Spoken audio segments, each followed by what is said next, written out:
So Dagny, today we're going to talk about our Quoddy Lobster Compost. You've been using Yes, it. it's my favorite. Tell me how it solves. I mean, Yes. your garden's beautiful, so I Thank can you. see why you Yes. like it. It's feeding the plants. It's feeding them very well. That's It is. awesome. Yes. You talk online about solving problems, how you use it. How is it that you're using Quoddy now in your garden? Well, right now it's fall, so we're pulling a lot of plants out and the soil is really depleted.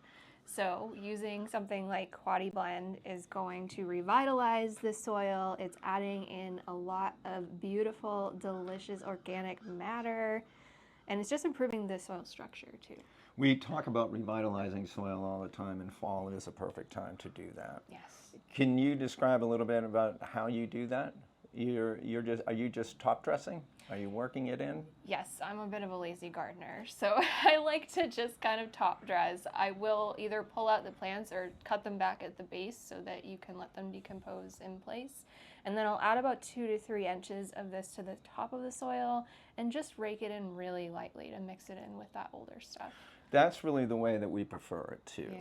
because we believe in no-till gardening, and we know that biology, especially if you're doing it in the fall, that biology is going to get down into the soil and help feed those plants in the spring. Exactly. It's creating that party. It's Right. really creating this community underneath the ground. And so that's what the soil below is. And we also have some lobster meal in here, the compost. It's all organically approved. And is there anything else that you've used it for? Is there anything that surprised you about the lobster compost? Yes, I've actually planted directly into the lobster compost with great results. It feeds the seedlings really well without like burning them because it does have that, what does it have, aged bark? We have aged bark, peat moss, compost, and then we have lobster meal in there too.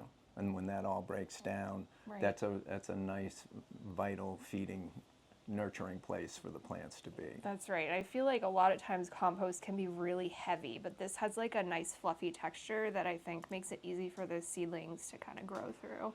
Well, it is, one of the things is soil texture, right? Because it isn't just about, if you're composting in your backyard, you may not be thinking about ratios or how it's going to drain. With us, we use the bark that's going to break down easily. It's aged.